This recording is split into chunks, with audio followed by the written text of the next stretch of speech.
Hoje eu gostaria de falar sobre o afeto do ponto de vista dos cães.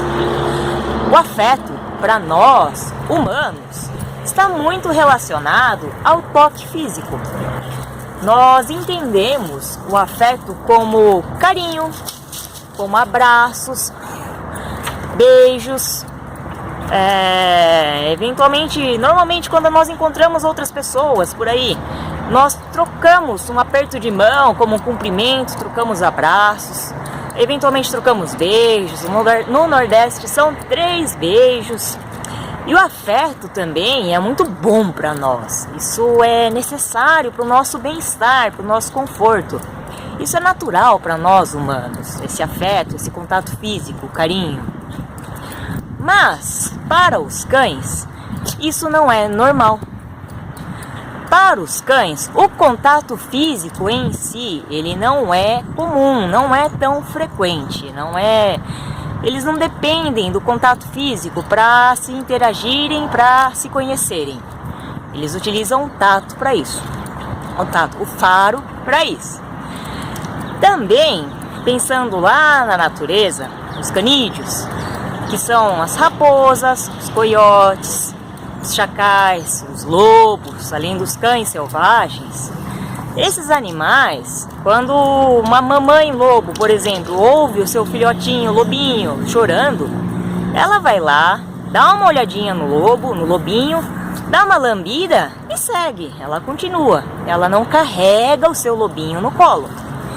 Então, pegar no colo, beijar esses animais são ações, atitudes que não existem na natureza, não existem na selva. Então, por isso, pegar cães no colo, beijá-los, são ações antinaturais para eles, porque simplesmente não acontece se eles estivessem vivendo na natureza. Porém, um outro exemplo ainda. Eventualmente, a mãe precisa corrigir seus filhotes. É aí que já começa a educação desses animais, os canídeos. E ela faz isso utilizando a boca, porque é o instrumento que eles têm, a boca.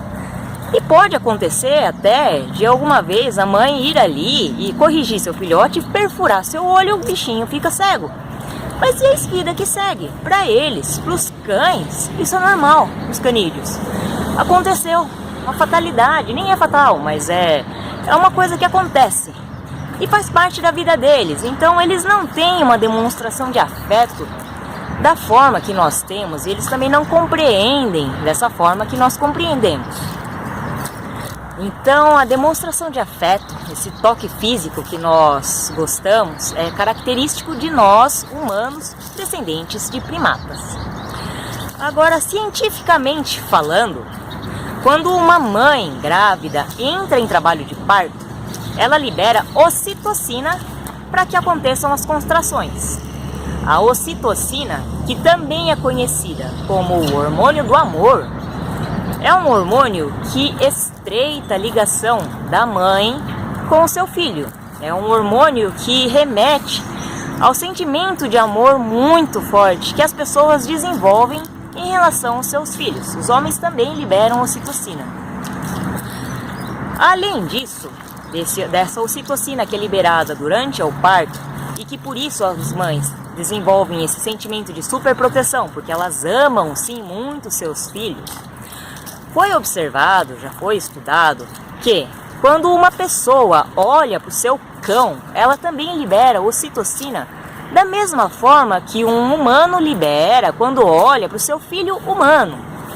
Ou seja, quando nós realmente temos um afeto, um sentimento de amor de pai para filho, de mãe para filho, em relação aos nossos pets, isso é normal. E também foi identificado que os cães também liberam ocitocina. Os cães sentem sim esse afeto, eles têm essa relação aí estreitada, somente pelo fato de nós olharmos para ele, sem o toque. Então, se apenas olhar para o cão já é uma demonstração de afeto. E como eu falei, o toque não é recorrente na natureza, eles não dependem do toque físico para se conversarem, interagirem, isso não é o comum deles. Então nós tocarmos, se olhar já é afeto, tocar é muito afeto. Pegar no colo, então, é um excesso de afeto. Não há necessidade de pegarmos os cães no colo, porque eles não têm isso na natureza. E quando nós fazemos isso com eles, estamos dando muito afeto, muito mesmo, acreditem. E quando nós damos afeto gratuitamente e também nos momentos errados, nós estamos ensinando ao cão coisas erradas. Se a gente recompensa com amor alguma atitude errada, o cachorro está latindo para outra pessoa, a gente pega ali no colo, a gente só estamos ensinando-o a latir para outra pessoa, para outros cães ou coisa do tipo. Nós estamos ensinando com o nosso afeto coisas erradas para os cães. Além disso, o afeto, esse excesso de bajulação do cão, é visto por ele como uma fraqueza. O cachorro entende que esse ser que está, esse indivíduo que está dando tanto afeto para ele, é fraco. Esse indivíduo depende de uma liderança maior, e aí o cão tem que ser esse líder dele. Pois quem demonstra afeto tem uma energia fraca do ponto de vista deles. E então, por isso o cão entende que ele deve ser o líder. E aí, a partir disso, da falta de liderança humana em relação aos cães, surgem os problemas comportamentais. Todos eles, de um modo geral. Se o cão não entende que ele tem um líder, ele não tem por que obedecer ou escutar a alguém. Começa por aí. E a liderança, nós sermos o líder do cão, é o início da conversa que nós temos com ele, o respeito dele, e daí em diante nós precisamos educá-los também. Não é só líder, tem que ter a educação correta, a condução correta da educação dos cães também. Então esse excesso de afeto demonstra fraqueza. Os cães não veem liderança no humano por conta desse excesso de afeto. E também esse excesso de afeto é o início, é o começo da história da ansiedade de separação. Um dos maiores problemas que nós temos recebido para resolver aqui no Dog Harmony. Ansiedade de separação, a dependência emocional, que são cães que não conseguem viver sem esse afeto. São cães que sofrem pela ausência do dono, são cães que às vezes estão dentro da mesma casa que o dono, mas o dono não pode sequer ir tomar banho ou ir ao banheiro sem deixar o cão vir junto, porque o cachorrinho já está chorando, ele entra em pânico só de não ver o seu tutor por perto. Então o excesso de afeto faz isso com eles, eles ficam viciados no afeto, eles entram numa relação tóxica com a atenção, o afeto, e por isso eles estão dependentes do afeto de uma forma ruim. Então o que eu quero dizer é para não despenderem afeto gratuitamente. A princípio o afeto, ele, da forma como nós conhecemos, o colo, o contato físico, não precisa existir do ponto de vista dos cães.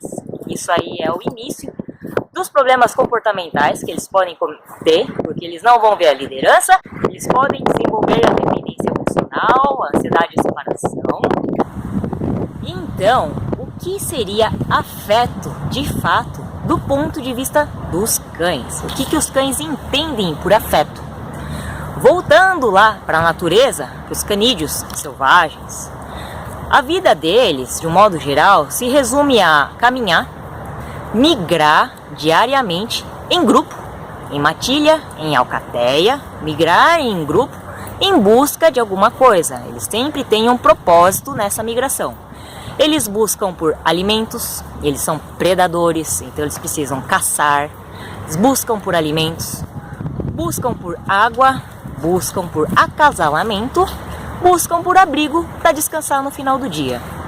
E eles fazem isso diariamente até o final da vida deles. Essa é a vida de um cachorro. Trazendo para a nossa vida urbana, nosso contexto doméstico, o afeto para o cão está em darmos esse propósito de vida para eles, que contempla a caminhada estruturada, que simula a migração. Além disso, o alimento, um alimento de qualidade para eles após a caminhada estruturada, pois aí simularia a recompensa, o prêmio pela caçada. A água fresca, a água sempre disponível para que eles bebam. E por fim, o abrigo, um local para que os cães descansem, para que no dia seguinte eles façam tudo isso de novo. Os cães, como animais sociais que vivem em matilha, eles também gostam da nossa companhia. Então nós também podemos proporcionar a nossa companhia como afeto. Vejam que a companhia é diferente de afagos e colo. Então o que os cães precisam na vida deles, como um propósito de vida para eles? Caminhar diariamente, um alimento de qualidade, água fresca e abrigo, e também a nossa companhia. Para isso nós precisamos treinar os nossos cães para que eles sejam bons companheiros. E tá feito. Esse é o significado do afeto para os cães. Isso também contempla, significa quais são as necessidades de um cão. Essas são as necessidades de um cão para que ele seja feliz. Então esse era o recado, que o afeto da forma como nós conhecemos, o toque físico, ele não é necessário na vida de um cão. Quando aplicado da forma errada, é prejudicial. O cão não compreende a nossa liderança e também pode desenvolver a ansiedade de separação. E que os cães precisam apenas da caminhada estruturada, o alimento, a água, o abrigo e a nossa companhia para serem felizes. E lógico que sempre com a nossa orientação, a nossa liderança. Então era isso, um bom dia, até a próxima!